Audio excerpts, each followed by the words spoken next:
Studio 6B, blue curtains glowing under warm lights, the Roots fine-tuning their instruments, audience settling into those iconic blue seats, Jimmy Fallon at his desk, adjusting his tie, laughing with producers, tonight's guest, Tom Hanks, America's dad, the man everyone trusts, but nobody knows what's about to happen.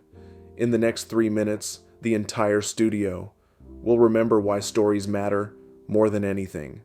Tom Hanks froze mid-laugh when he saw him, a man in row 8, middle-aged, maybe 56, wearing a perfectly kept Forrest Gump costume, red plaid shirt, khaki pants, white Nike Cortez shoes, even the beard. Perfect. But it wasn't the costume that stopped Tom, it was the way the man sat, completely still, while everyone else laughed, holding a white envelope against his chest like it contained his entire world.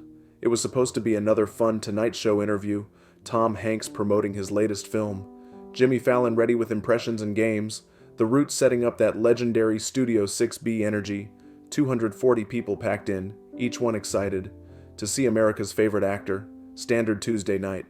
But in row 8 sat Robert Morrison, 56 years old. He wore his son's Forrest Gump costume, the same one his son David had worn every Halloween for 12 years, the same red shirt with the small coffee stain on the left pocket that David refused to wash out.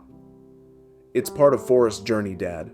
The same Nike Cortez, size 10, that David had saved for 3 months, working at the grocery store. The same costume David had been buried in 6 months ago. Robert's hands trembled, holding that white envelope. Inside was a letter David had written 2 days before the car accident. Dad, if something happens to me, promise me you'll tell Tom Hanks that I kept running, just like Forrest, no matter what. But before we show you what happened next, if stories like this matter to you, hit subscribe, because what you're about to see will change everything. Later, a man would stand. He would say something. That would make Tom Hanks leave the stage, walk into the audience, and remind everyone that love never stops running. But first, there was laughter, music, the familiar rhythm of late-night television. The show opened with Jimmy's signature energy. His monologue landed perfectly. Laughs rolled through the studio. When he introduced Tom Hanks, the applause was thunderous, people on their feet. This was the moment. America's dad, walking onto the stage. Tom emerged, navy suit, that humble smile that made the world love him. He waved, hugged Jimmy, that genuine embrace, two old friends, who'd done this dance 100 times. He settled into the guest chair, easy, relaxed, ready. So, Tom, Jimmy said, leaning back, you've been America's favorite person for what, 4 decades now? How does that feel? Tom laughed, that genuine Tom Hanks laugh. Well, Jimmy, I just show up, say the words, try not to trip. The rest is movie magic. Come on, Jimmy grinned. You're being modest. You've played some of the most iconic characters ever. Forrest Gump, Captain Miller, Chuck Noland. What draws you to these roles? Tom paused, thoughtful. I think it's about ordinary people, in extraordinary circumstances, people who just keep going, keep trying, keep believing, even when everything says, give up. Like Forrest, Jimmy said. Exactly like Forrest. Tom smiled. He didn't have all the answers, didn't have the highest IQ, but he had heart, and he kept running. That's what life is, isn't it? Just keep running. As Tom spoke, his eyes naturally scanned the audience, a habit from decades of public appearances, always trying to connect. That's when he saw Robert, row 8, a man, wearing a Forrest Gump costume, perfect down to every detail, sitting completely still, while everyone around him laughed and clapped. Holding a white envelope, the man was staring at Tom with an intensity that went beyond fan excitement. It was the look of someone who needed to deliver a message. Tom's sentence trailed off, mid-thought. Jimmy noticed immediately. Tom, you okay? Tom didn't answer. He was staring at row 8, at something That triggered a recognition that went beyond celebrity, something deeply, profoundly human. "Jimmy," Tom said softly, his voice barely above a whisper. "I need to ask someone something." Jimmy followed Tom's gaze, spotted Robert. The cameras swiveled. Suddenly everyone could see the man, the costume, the envelope, the absolute stillness. "The gentleman in row 8, Tom said, his voice carrying across the studio. "With the Forrest Gump costume. That's the best costume I've ever seen. Can you stand up for me?" Robert's entire body went rigid, his hands gripped the envelope tighter. This was it, the moment David had asked for. He slowly stood, still wearing the costume, still holding the letter. "What's your name?" Tom asked gently. "Robert," the man said, his voice barely audible. "Robert Morrison. Robert, that costume is perfect, every detail. Where did you get it?" Robert looked down at the red plaid shirt, the khaki pants, the worn Nike Cortez. "My son," he said, voice cracking. "My son David. He wore this every Halloween for 12 years. The studio fell silent. Tom stood up, slowly. "Your son David, he loved Forrest Gump?"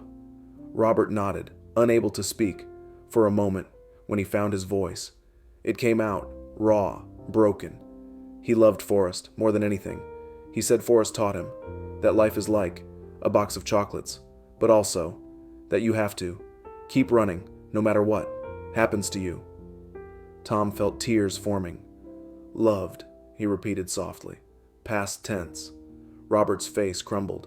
"He passed away 6 months ago, August 7th, 3:15 p.m., car accident. He was 24, driving home from his job at the children's hospital where he volunteered every week, reading to sick kids."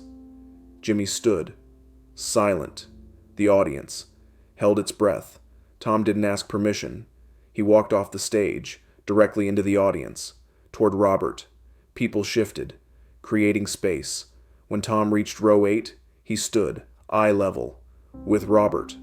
And for a moment, the biggest movie star in the world was just a man in front of another man who understood loss. "Robert," Tom said, voice thick, "can you tell me about David?" Robert clutched the envelope tighter.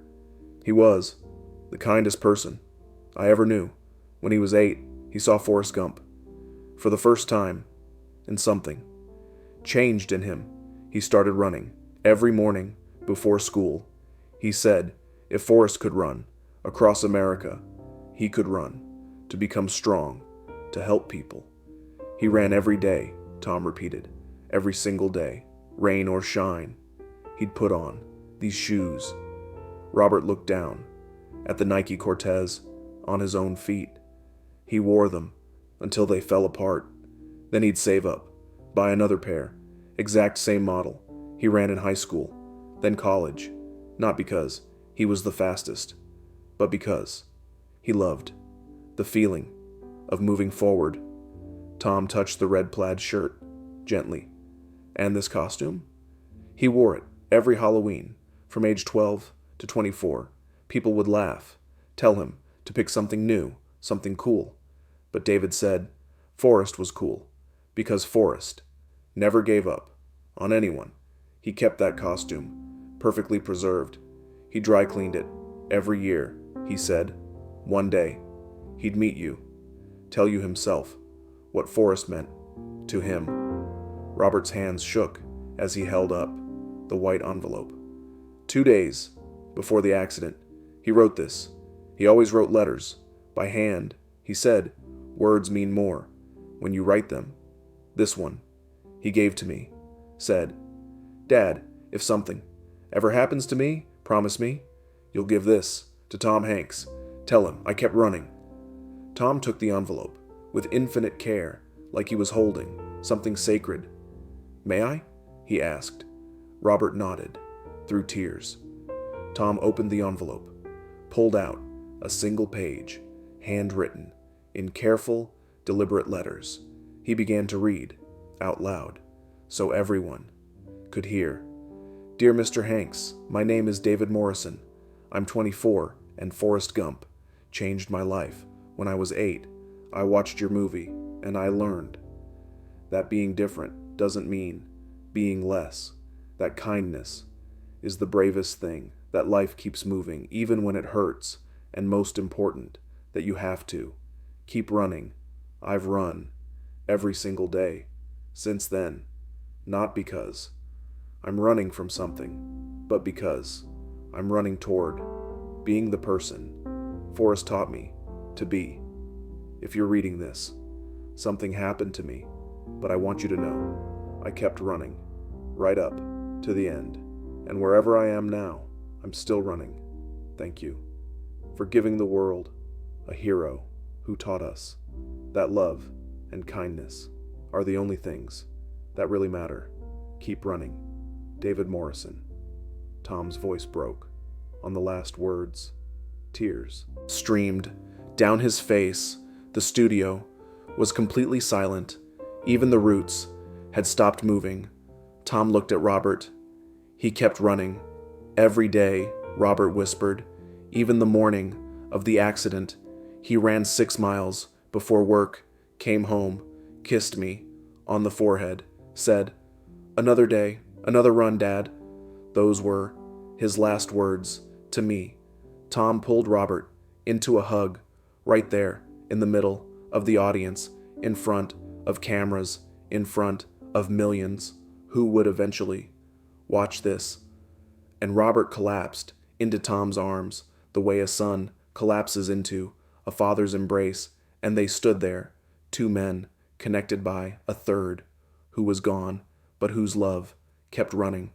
Jimmy watched from the stage, hand over mouth, tears streaming.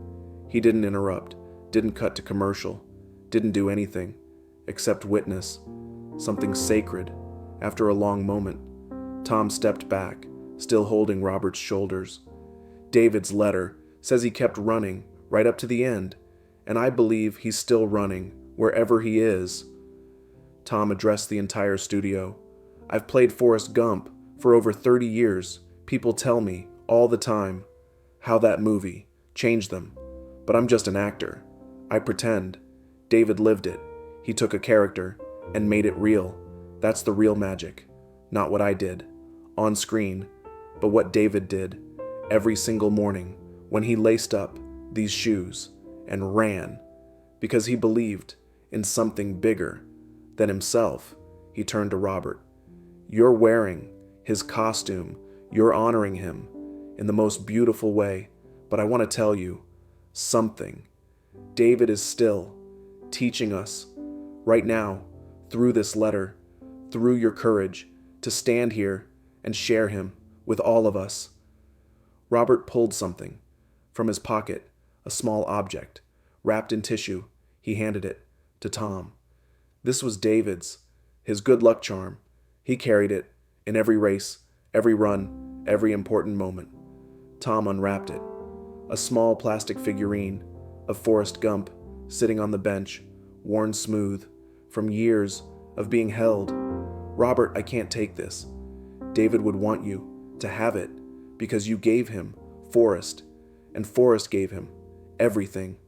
Tom closed his hand around the figurine. Then I'll carry it the way David carried it, and I'll remember that the real Forrest Gump wasn't me.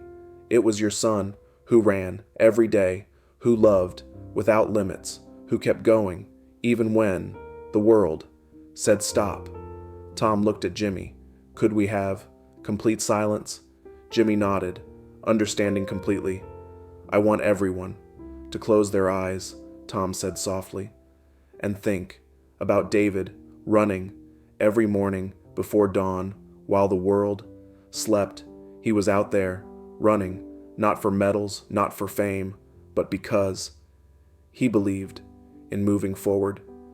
That's what Forrest taught us, and that's what David lived. 240 people closed their eyes. At home, millions did the same. 60 seconds of pure silence for a young man who kept running until he couldn't anymore, but whose spirit was still moving, still teaching, still loving. When the silence ended, Tom looked at Robert. David's story won't end here, I promise you. I'm going to make sure people know about the real Forrest Gump, the one who ran, not in a movie, but in real life. Jimmy returned to the stage, his eyes red, voice shaking. Ladies and gentlemen, tonight we learned that heroes are real. They're not in movies. They're in our lives, running every morning, volunteering at hospitals, writing letters by hand. David Morrison was a hero, Tom added, still standing, with Robert. And Robert, you're a hero too, for standing here, in his costume, sharing his story, keeping him running. The video went viral within hours. He kept running, trended worldwide. 3 months later, Robert returned. Tom arranged his schedule. Robert spoke about what happened. Thousands of people reached out, sharing their stories. David started something that night, a movement of people who choose to keep moving forward. Tom pulled out a pair of Nike Cortez, brand new, size 10. These are for you, so you can run with David every morning. Robert looked at the shoes. I haven't run since he died. You can, Tom said gently, because he taught you how. You just have to start. Tom kept his promise. He mentioned David in every interview. He started the David Morrison Foundation for young volunteers, used his platform, made it matter. Studio 6B created a tradition. Row 8, Seat 7, a small plaque, in honor of David Morrison, who kept running. The story spread far beyond that studio. It became a reminder that ordinary people do extraordinary things every single day. That love doesn't stop when someone goes away. It just keeps running, in different forms. Robert runs now, every morning, before dawn, in David's shoes, and he feels his son running beside him. Because love doesn't end with goodbye. Some people run away from pain, but others run toward hope, and David Morrison taught the world that the bravest thing we can do is keep running, even when we don't know where we're going. Because Forrest was right. Life is like a box of chocolates, but you have to keep opening it. Keep trying. Keep running. Silence. 1.5 seconds. Love never stops running.